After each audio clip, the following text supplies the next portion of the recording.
Question from textbook example number 14.5.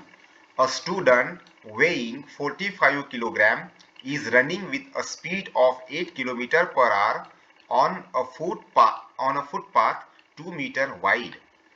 A small car weighing 1200 kg is moving with a speed of 60 km per hour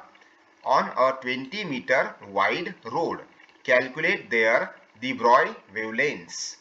Now here in this case पहा या ठिकाणी दिलेला आहे a student म्हणजे एक student आहे त्याचं वेट दिलेला आहे 45 kilogram and it is running with the speed त्याची स्पीड दिली आहे 8 किलोमीटर पर आवर आणि त्यासोबतच त्याचा जो फुटपाथ आहे तो फुटपाथ किती वाईड आहे तर 2 मीटर वाईड आहे आपल्याला काढायचा आहे त्याची वेवलेंथ. आता या ठिकाणी आपण लिहूया मास स्टुडंट बद्दल लिहूया तर mass of the student is 45 kilogram आणि त्याची स्पीड आहे ती आहे 8 kilometre per hour. 8 kilometre per hour आहे किलोमीटर पर आवरचं आपण कन्वर्शन करतो मीटर पर सेकंड मध्ये तर किलोमीटर पर आवरचं मीटर पर सेकंड मध्ये करताना त्याला 5/18 ने मल्टिप्लाय करतात. त्याच्यानंतर आपण त्या ठिकाणी स्टुडंटसाठी काढूया de Broglie wavelength. De Broglie वेवलेंथचे आपल्याकडे वेगवेगळे फॉर्म्युले आहेत त्यापैकी कोणता फॉर्म्युला वापरायचा की ज्याच्यामध्ये आपल्याला मास आणि वेलॉसिटी असते म्हणजेच मोमेंटम असते तो फॉर्म्युला.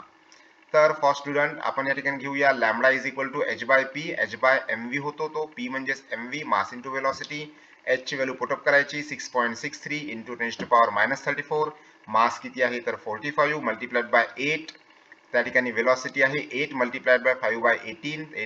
8 मल्टिप्लाइड बाय 5/18 ठेवलं त्या ठिकाणी यांचं मल्टिप्लिकेशन केलं तर 8 4 जार 8 5 जार 40 40 मल्टिप्लाइड बाय 45 40 मल्टिप्लाइड बाय 45 180 होतील आणि 180 इथं या ठिकाणी डिवाइड बाय 18 तर 180 डिवाइड बाय 18 18 18 कॅन्सल आणि 0 राहील म्हणजे याचा अर्थ त्या ठिकाणी 10 राहील आणि हे 10 त्या ठिकाणी वर गेले तर आपल्याला मिळेल -10